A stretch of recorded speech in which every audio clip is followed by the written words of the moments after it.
Dear students, इस video lecture में आप लोग ये सीखेंगे कि किस तरह से जे क्यूरी की लाइब्रेरी को यूज़ करते हुए डॉम को मैनिपुलेट किया जा सकता है।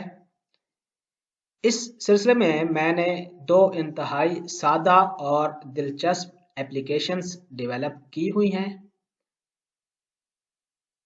पहली एप्लीकेशन टू डू लिस्ट से मुतल्लिक है। यहाँ पर एक इनपुट फील्ड मौजूद है। इसमें आप जो भी वैल्यू प्रोवाइड करेंगे तो ऐड आइटम की क्लिक पे वो वाली वैल्यू लिस्ट में ऐड हो जाएगी। फॉर एग्जांपल यहाँ पर आप लिखते हैं टास्क 1, ऐड आइटम के बटन को क्लिक किया और यहाँ पर लिस्ट में टास्क 1 ऐड हो गया है। और अगर आप यहाँ पर लिखते हैं टास्क 2 तो ये वाली वैल्यू भी लिस्ट में ऐड हो चुकी है। जबकि दूसरी एप्लीकेशन में आप देख सकते हैं कि हमारे पास ये दो इमेजेस मौजूद हैं। जो ही इमेज की बाउंड्री में ये वाला माउस एंटर होगा तो ये दोनों इमेजेस स्वैप हो जाएंगे और दोबारा से जो ही इस इमेज की बाउंड्री से माउस बाहर आएगा तो फिर से इमेजेस स्वैप हो जाएंगे। ये देखें, इमेज स्वैप हो गए हैं और नीचे टेक्स्ट भी लिखा हुआ आ रहा है इमेजेस स्वैप्ड। और जो ही आप इस इमेज की बाउंड्री से बाहर जाएंगे तो दोबारा से ये इमेज स्वैप हो जाएंगे, यानी माउस के लीव करने पर। और ये आप देख सकते हैं इमेजेस दोबारा से स्वैप हुए हैं और यहाँ पर टेक्स्ट भी मौजूद है इमेजेस स्वैप्ड। अब हम सबसे पहले इस एप्लीकेशन का कोड स्टडी करते हैं कि कौन कौन से जेक्यूरी के मेथड्स यूज करते हुए ये वाली एप्लीकेशन को डेवलप किया गया है। ये हमारे पास एप्लीकेशन मौजूद है और यहाँ पर आप देख सकते हैं हेडिंग 3 में हमने लिखा हुआ है टू डू लिस्ट और ये आपके सामने टू डू लिस्ट का जो टेक्स्ट है वो मौजूद है हेडिंग की सूरत में। फिर हमने एक टेक्स्ट फील्ड लगाया हुआ आइटम इनपुट टाइप टेक्स्ट और इसकी आईडी है txt टू डू आइटम। उसके बाद हमारे पास एक अनऑर्डर्ड लिस्ट मौजूद है जिसकी आईडी है टू डू लिस्ट और इसमें कोई भी लिस्ट आइटम मौजूद नहीं है। ये हमारे पास यूएल मौजूद है। फिर हमारे पास एक बटन मौजूद है जिसका टेक्स्ट है ऐड आइटम। यहाँ पर हमने जेक्यूरी की लाइब्रेरी को एम्बेड किया है, इस पेज में ऐड कराया है। उसके बाद हमने स्क्रिप्ट के अंदर सारा जेक्यूरी का कोड लिखा है जो हमें इस बटन की क्लिक पर यूज करना है। तो हमने सबसे पहले लिखा डॉक्यूमेंट डॉट रेडी। जो ही डॉक्यूमेंट रेडी हो जाए तो उसके बाद बटन के क्लिक के इवेंट पे जो मेथड कॉल होगा उसको हमने यहाँ पर राइट किया हुआ है। यहाँ पर सबसे पहली लाइन ऑफ कोड में आप देख सकते हैं हमने एक वेरिएबल डिक्लेयर किया जिसका नाम है टू डू आइटम और उसके बाद हमने लिखा हुआ है कि इस वेब पेज में एक ऐसा एलिमेंट मौजूद है जिसकी आईडी है txt टू डू आइटम और हमारे पास ये वाला एलिमेंट इनपुट एलिमेंट ऐसा है जिसकी ID txt to do item है .val और ये हमने एक मेथड कॉल किया हुआ है जेक्यूरी का बिल्ट इन मेथड है। इसकी मदद से इस इनपुट फील्ड में जो भी वैल्यू मौजूद होगी वो हम गेट कर लेंगे और इस वेरिएबल में स्टोर कर देंगे। उसके बाद हमने लिखा टू डू लिस्ट, तो ये वाली लिस्ट हमारे पास मौजूद होगी, इसको हम सिलेक्ट कर लेंगे इस एलिमेंट को। डॉट अपेंड और ये सिंगल कोट में हमने लिखा लिस्ट आइटम, ये टैग मौजूद है, प्लस टू डू आइटम जो भी वैल्यू यहाँ पर स्टोर होगी वो यहाँ पर मौजूद होगी, प्लस हमने फिर इस टैग को लिस्ट आइटम को क्लोज कर दिया। तो ये पूरा लिस्ट आइटम हमारे पास बमा इस वैल्यू के इस लिस्ट में अपेंड हो जाएगा। और उसके बाद आखिरी लाइन में हम ये कर रहे हैं कि इस इनपुट फील्ड को एम्प्टी कर रहे हैं और ये देखें txt to do item dot value empty. और अगर आप अब इस एप्लीकेशन को देखें तो आपको अंदाजा हो जाएगा कि हम ये क्या करने जा रहे हैं। हम ये कह रहे हैं कि जो इस बटन पे क्लिक हो जो भी वैल्यू इस इनपुट फील्ड में मौजूद हो उसको गेट किया जाए और इस यूएल में अपेंड कर दिया जाए।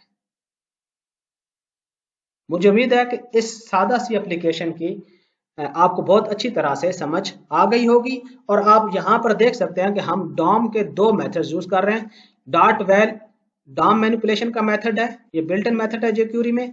और इसी तरह अपेंड का मेथड भी, यानी एलिमेंट के अंदर एक और एलिमेंट को अपेंड करना, ये भी डॉम ही का मेथड है। और इसकी मदद से हम अनऑर्डर लिस्ट में यानी यूएल में लिस्ट आइटम ऐड कर रहे हैं और जो भी इस फील्ड की वैल्यू है हम डायरेक्ट यहाँ पर ये कोड भी लिख सकते हैं अगर हम चाहें तो, कंट्रोल-C, कंट्रोल-V, कंट्रोल-S। लेकिन मैंने आप लोगों की आसानी के लिए पहले इस वैल्यू को गेट किया इनपुट फील्ड को और इस वेरिएबल में स्टोर कर दिया। अब हम दूसरी एप्लीकेशन के कोड को डिस्कस करते हैं।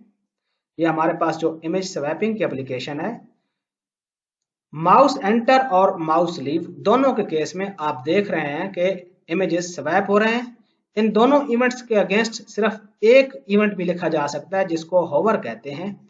हम यहाँ पर ये कह रहे हैं कि इस पेज के अंदर जितने भी इमेजेस के फील्ड हैं उन पर होवर की सूरत में, यानी उन पर माउस एंटर होने की सूरत में या उन पर से माउस के लीव करने की सूरत में ये वाला कोड कॉल होना चाहिए। तो हमने एक और इवेंट यहाँ पर लिखा। आप क्लिक इवेंट से ऑलरेडी जो है वो फेमिलियर है। यहाँ पर हम एक और इवेंट सीखने जा रहे हैं होवर का।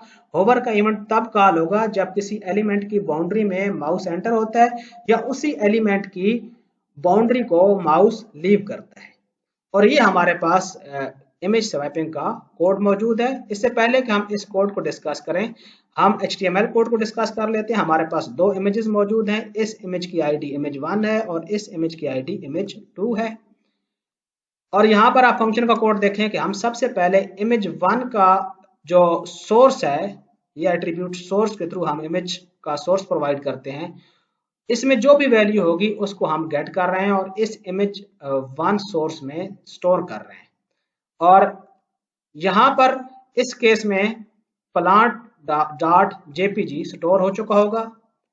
उसके बाद हमने image1 के एट्रीब्यूट सोर्स में image2 के एट्रीब्यूट सोर्स की वैल्यू सेट करा दी, यानी कि अब हमारे पास वो एलिमेंट जिसकी आईडी image1 है, ज़ाहिर है ये वाले एलिमेंट, इसका सोर्स ये वाला होगा flower.jpg और उसको हमने इस बिल्ट इन मेथड ATTR के थ्रू जो है वो सेट कराया है। उसके बाद हम ये कह रहे हैं कि image2 यानी इस पेज में एक और एलिमेंट मौजूद है image2 का, उसके एट्रीब्यूट सोर्स की वैल्यू image1 सोर्स में जो भी वैल्यू मौजूद है वो सेट कर दो।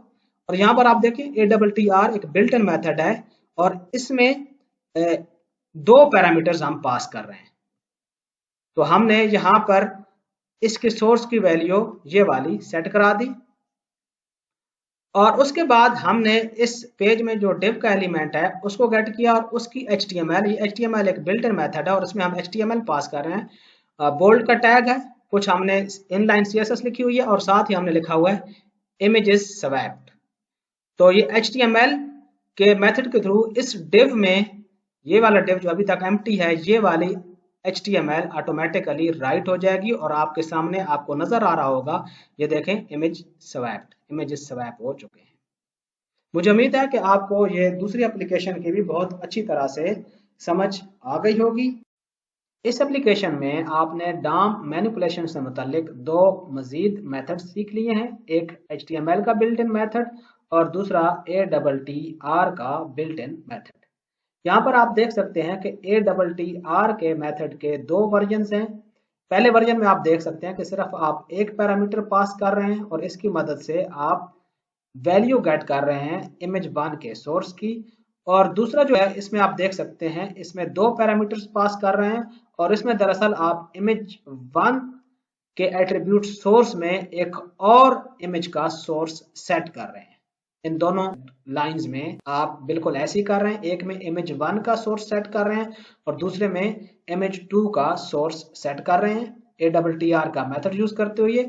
और यहाँ पर जिसमें आप सिर्फ एक पैरामीटर पास कर रहे हैं ATTR के फंक्शन या मेथड में, उसमें आप दरअसल इस image1 का सोर्स गेट कर रहे हैं। डॉम मैनिपुलेशन से मुतालिक और भी बहुत सारे मेथड्स मौजूद हैं। अगर आप उनके मुतालिक स्टडी करना चाहते हैं तो आप W3 स्कूल की वेबसाइट को विजिट कर सकते हैं। इसके साथ ही हमारा ये वाला वीडियो लेक्चर ख़त्म हुआ। Stay blessed.